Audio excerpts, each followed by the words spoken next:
Cuando el hijo pródigo decide volver, casi todos sabemos cómo sigue la historia, o al menos eso creemos. Bienvenido a Sabiduría para el Corazón con el pastor Stephen Davey en la voz y adaptación de Daniel Cuquín. Hoy continuamos nuestra serie de estudios en Lucas 15, Perdidos y Hallados, retomando la parábola del hijo pródigo justo en el momento en que toma la decisión de regresar a casa. Un punto de inflexión breve, pero cargado de significado. En este pasaje, Jesús nos enseña a considerar con atención las acciones del Hijo y a reflexionar sobre lo que realmente motiva nuestros propios pasos cuando decidimos acercarnos a Dios. Acompáñenos a examinar este momento con cuidado en este mensaje titulado El regreso del Hijo perdido.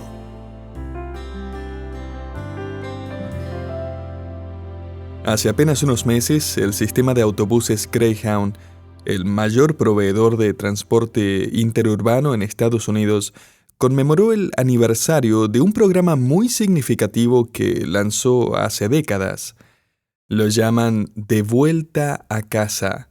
La compañía ofrece boletos gratuitos a cualquier lugar del país para jóvenes entre los 12 y 21 años que califican para el programa.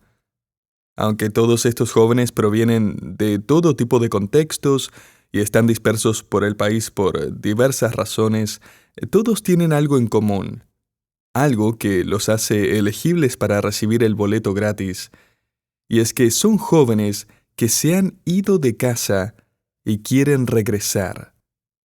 Desde hace años, Greyhound trabaja en conjunto con la Línea Nacional de Ayuda para Jóvenes que Huyen de Casa, ofreciendo pasajes gratuitos a pródigos que desean volver a casa. Leí que en los últimos 20 años, 18,000 jóvenes que huyeron de sus hogares regresaron a casa en un autobús de Greyhound. En el capítulo 15 del Evangelio de Lucas, Jesús cuenta una historia, una parábola, sobre alguien que se fue de casa. Lo conocimos en nuestro estudio anterior.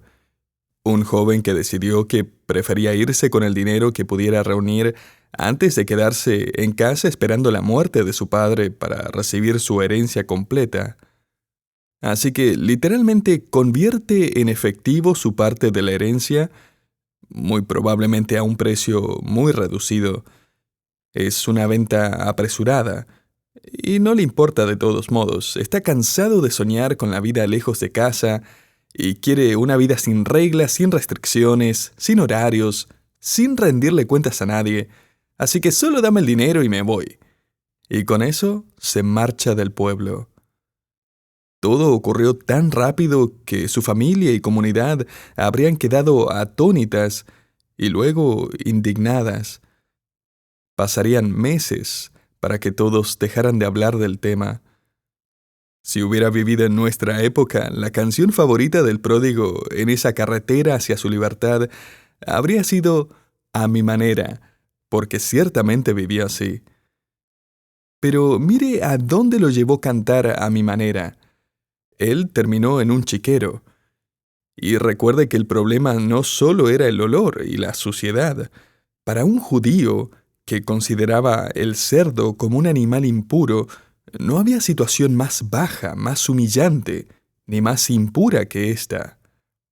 Y aún así, él sigue siendo tan desafiante en su rebelión que en lugar de apelar a la ayuda comunitaria judía, que sí existía en el primer siglo, en lugar de pedir un boleto gratis de regreso a casa, le pide y le ruega a un gentil adinerado que le dé trabajo. Y no a cualquier gentil, sino a uno que cría cerdos.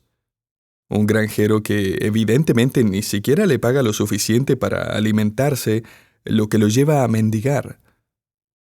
Y a esto se suma un problema más, y es que una hambruna se extiende por aquella región.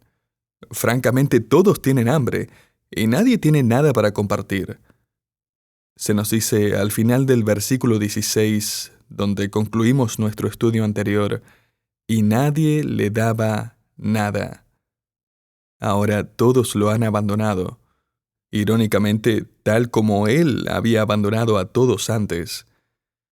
Jesús aquí está pintando el retrato definitivo de la contaminación, la degradación, la depravación y la desesperanza. Pero no lo pases por alto. Jesús no solo está describiendo a este joven que se fue de casa, está describiendo el camino de los pecadores. Está describiendo el corazón de un pródigo. Este es el resultado inevitable de una vida que decide vivir lejos del Padre, confiando en su propia autonomía. El apóstol Pablo escribió que el mundo incrédulo vive alejado de Dios el Padre, con el entendimiento entenebrecido y sin esperanza. Efesios 4:18. Puede parecer que están de fiesta, pasándola de lo mejor, pero no te dejes engañar. La música y la euforia solo intentan ahogar los sentimientos de culpa y vacío. Ahora bien, esta parábola no nos dice cuánto tiempo duró la fiesta del pródigo, pero lo que Jesús sí nos deja claro es que, por así decirlo, la música finalmente se detiene. Los amigos del pródigo han desaparecido, ahora él se está muriendo de hambre. ¿Y sabes qué? Eso es exactamente lo que hace el pecado. Promete, pero no cumple. Promete satisfacción, pero solo aumenta el apetito. Te promete felicidad, pero solo incrementa el hambre. Y mientras el pródigo está prácticamente destrozando su vida, ¿qué ha estado haciendo su padre todo este tiempo? Evidentemente, según las pistas que nos da el relato, él ha seguido con su vida, continúa trabajando la tierra, criando el ganado. Todavía tiene un becerro engordado, lo que es señal de una riqueza considerable. Sigue trabajando junto a su hijo mayor. Notemos también que él ha decidido no salir a buscar a su hijo pródigo, aunque todo indica que sabe lo que su hijo está haciendo y muy probablemente dónde está viviendo también. Pero aunque él no lo ha ido a buscar, no lo ha desheredado, y puedes estar seguro de que no ha dejado de orar por él, no se ha olvidado de él. Y al mismo tiempo puedes estar seguro de que él no ha superado el dolor que le causó la cruel exigencia de su hijo, esa exigencia que envió un mensaje clarísimo: ojalá estuvieras muerto. Un autor cuenta la historia de un amigo suyo que pastorea una congregación en el Medio Oriente, compuesta principalmente por judíos convertidos. Un día, un hombre mayor, médico, respetado tanto en la iglesia como en su comunidad, fue a ver al pastor y con profunda angustia le dijo: «Pastor, mi hijo quiere que yo me muera». Cuando el pastor le preguntó qué había pasado, el hombre le explicó que su hijo quería su herencia ahora. Estaba cansado de esperar a que su padre muriera. Y 3 meses después, este padre, un médico en buen estado de salud, falleció. Su esposa dijo: «Mi esposo, en realidad, murió la noche en que nuestro hijo exigió su herencia». Mira, eso es exactamente lo que el hijo pródigo había hecho. Fue vergonzoso, fue insensible, fue egoísta, fue cruel, fue desafiante.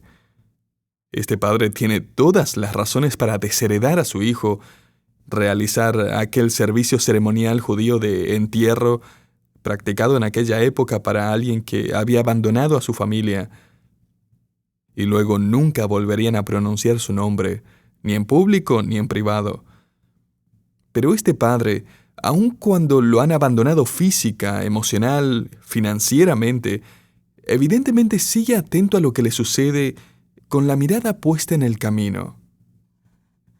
Retomemos el relato donde lo dejamos. De hecho, comencemos la lectura desde el versículo 14. Dice: «Y cuando todo lo hubo malgastado, vino una gran hambre en aquella provincia, y comenzó a faltarle.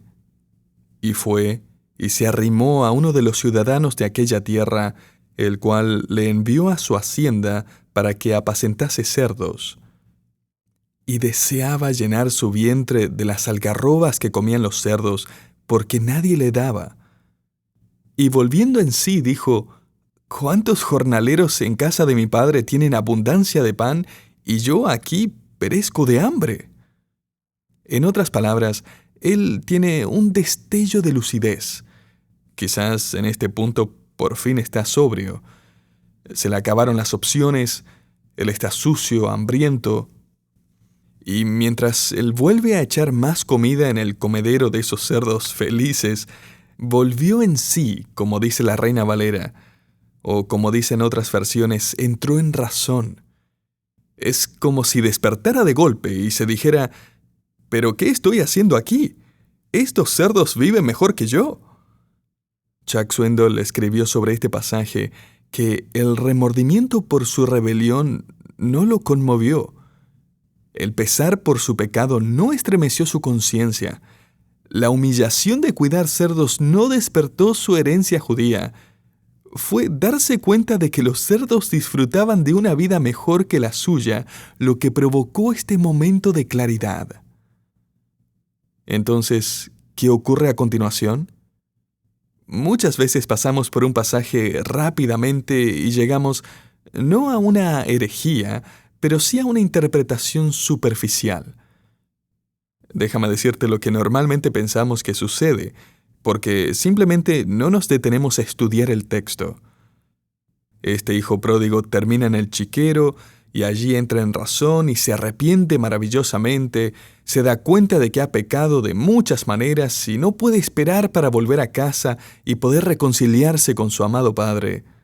Así que corre de regreso solo para encontrarse con su padre, que viene corriendo hacia él y tienen un reencuentro maravilloso y el hijo es restaurado. Ahora bien, la mayor parte de esa interpretación es correcta, pero es incorrecta, y esto es lo que voy a señalar, cuando terminamos dándole el mismo grado de elogio tanto al pródigo como al padre. Nos impresiona el pródigo porque finalmente se humilló y decidió volver a casa. Pensamos en todo lo que aprendió. Decimos que se necesita carácter para admitir que uno estuvo equivocado, incluso ofreciendo convertirse en siervo de su propio padre. Y al padre lo elogiamos también por la manera tan llena de gracia en que responde al regreso de su hijo. Pero eso no es lo que Jesús está describiendo aquí. Para empezar, la palabra arrepentimiento no aparece en este momento de lucidez. Aunque el pródigo va a admitir que ha pecado contra su padre, ahora no está pidiendo restauración ni reconciliación. Lo que él está a punto de hacer es armar un plan en su mente. Mira, él se está muriendo de hambre, se da cuenta de que los cerdos tienen una mejor condición que él, y eso lo lleva a elaborar una estrategia, un discurso que quizá logre ablandar el corazón de su padre lo suficiente como para conseguir un trabajo. Déjame decirte lo que realmente está pasando. En este punto, el hijo pródigo va a convertirse en un negociador. Él quiere negociar su regreso en sus propios términos y según sus propios planes. Míralo otra vez. Él se dice a sí mismo en el versículo 18, y diré: Padre, he pecado contra el cielo y contra ti. Y querido oyente, sin duda los fariseos habrían notado que este es un lenguaje muy genérico, y no se habrían impresionado en lo más mínimo. Es probable que aún reconocieran que Jesús está citando a Faraón, quien usó esa misma expresión después de la 8ª plaga, cuando le dijo a Moisés: he pecado contra Jehová y contra ti, en Éxodo 10:16. Y en ese caso Faraón solo estaba diciendo lo que sabía que Moisés quería escuchar para que cesara la plaga de las langostas y todo el desastre que había caído sobre Egipto. Y esa es la misma expresión que usa el pródigo. Él solo está diciendo lo que sabe que su padre quiere escuchar. Mira otra vez lo que este joven se está diciendo mientras se ensaya su discurso. Volvamos al versículo 17. ¿Cuántos jornaleros en casa de mi padre tienen abundancia de pan, y yo aquí perezco de hambre? Me levantaré e iré a mi padre y le diré, Padre, he pecado contra el cielo y contra ti, ya no soy digno de ser llamado tu hijo. Ahora bien, dicho sea de paso, todo eso es simplemente una declaración de hechos. Él sí pecó, y ciertamente ha perdido legalmente su derecho a ser tratado como hijo.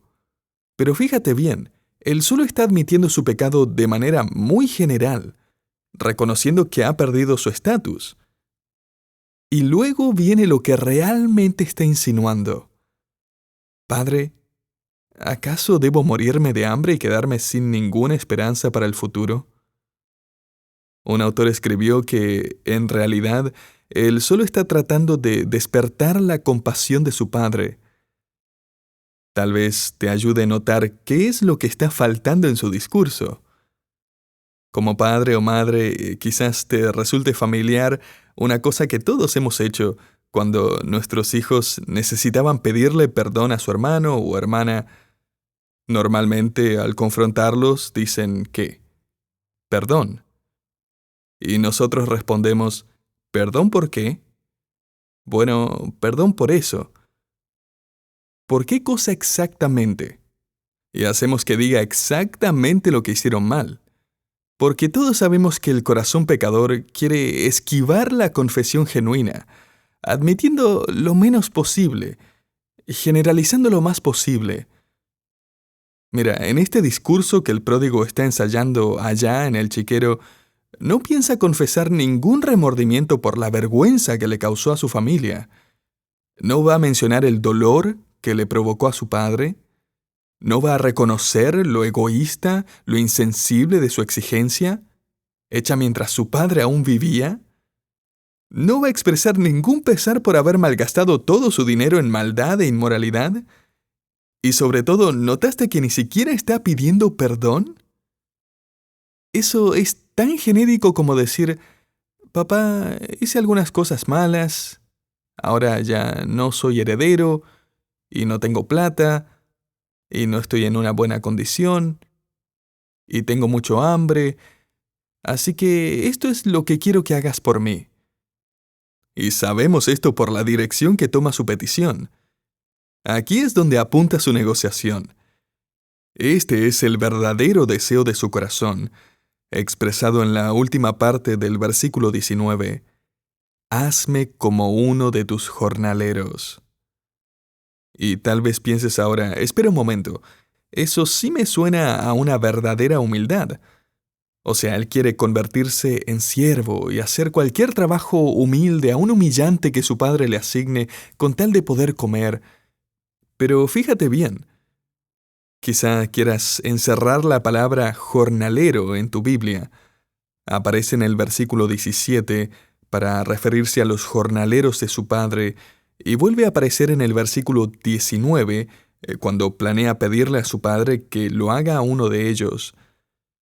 Lo importante que debemos notar aquí es que esta no es la palabra típica para siervo o esclavo, porque esos no eran contratados. Aquí se trata de trabajadores asalariados. La palabra se refiere a artesanos contratados, personas con habilidades específicas. Podrías anotar al margen de tu Biblia las palabras artesanos calificados. Eran aldeanos expertos en su oficio, que trabajaban en la hacienda del padre y recibían un salario por su labor. El apóstol Pablo usa la misma forma de esta palabra cuando habla de que los ancianos que gobiernen bien deben ser considerados dignos de doble honor, es decir, de una remuneración adecuada por su fiel predicación. 1 Timoteo 5:17. Entonces, si quitamos las frases bonitas y la manipulación, lo que este joven básicamente está haciendo es exigir algo más. Él dice, mira, ese granjero no me pagaba lo suficiente ni para comer, y yo valgo más que eso, así que ponme en tu nómina. De hecho, sus propias palabras en el versículo 19 revelan esa actitud. Observa cómo lo dice, hazme como a uno de tus jornaleros. O sea, ni siquiera está pidiendo, no está rogando. Él está dando una instrucción. Haz esto por mí.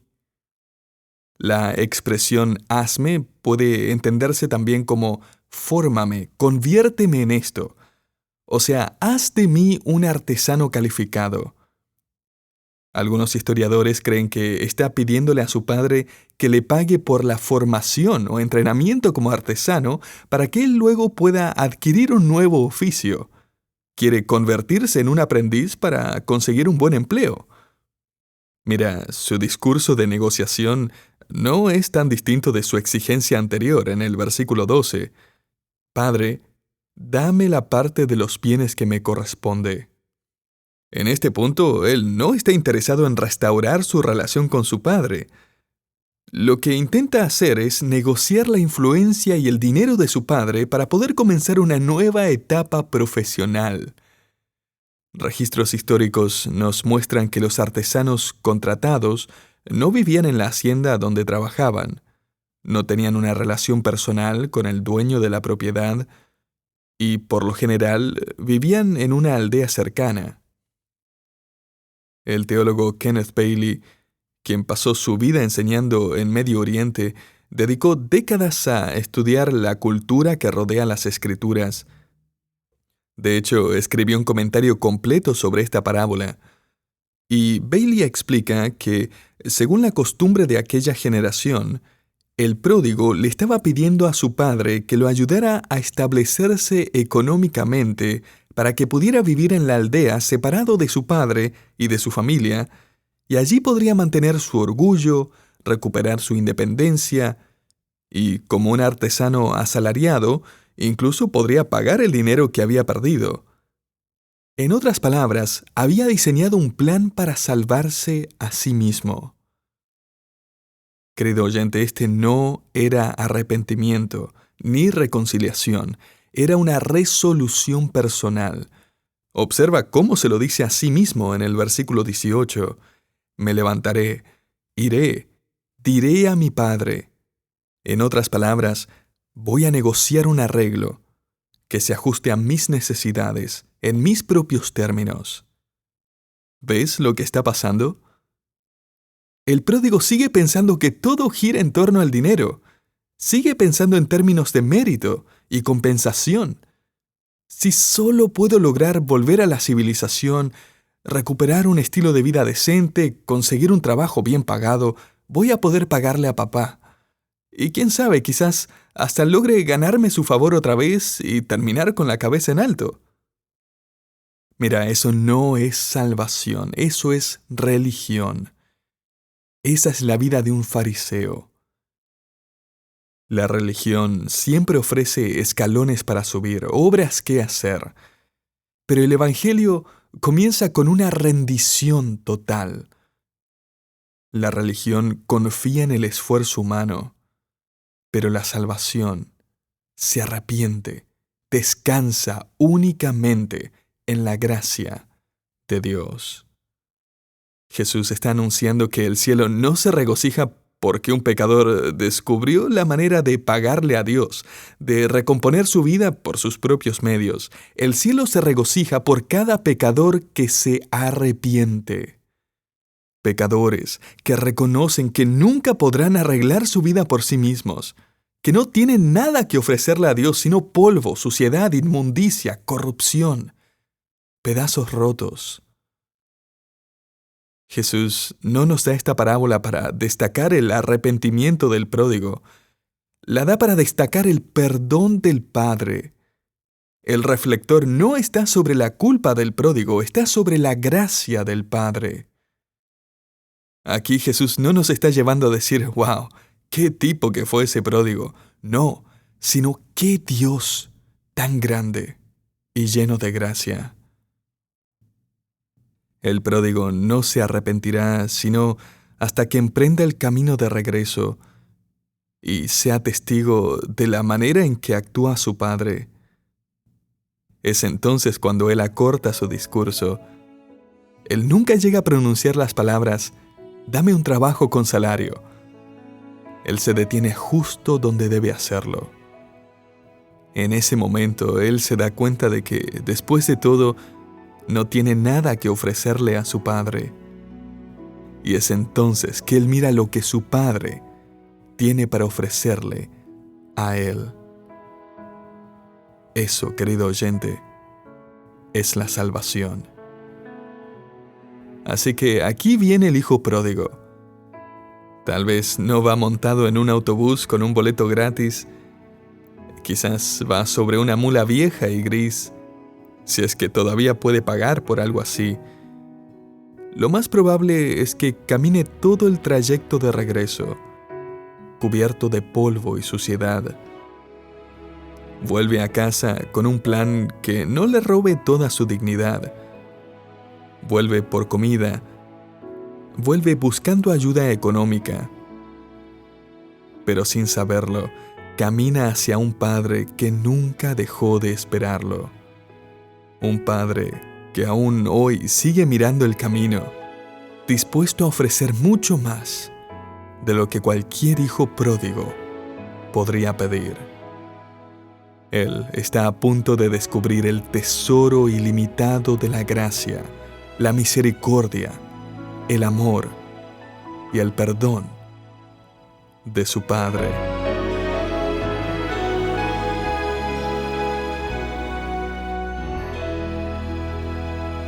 Nuestra esperanza no descansa en nuestros planes ni esfuerzos, sino en la maravillosa gracia de nuestro Padre Celestial. Gracias por acompañarnos hoy en Sabiduría para el Corazón, una producción del Ministerio Sabiduría Internacional. Hemos escuchado el mensaje titulado El regreso del Hijo Perdido. Seguramente usted conoce personas que serían bendecidas al recibir los recursos bíblicos de Sabiduría Internacional de manera gratuita. Para compartir este ministerio con ellos, visite sabiduriainternacional.org/compartir, donde encontrará opciones sencillas para invitarlos a recibir enseñanzas bíblicas cada semana. Mi nombre es Hugo Zúñiga y le esperamos en el próximo programa de Sabiduría para el Corazón. Bendiciones.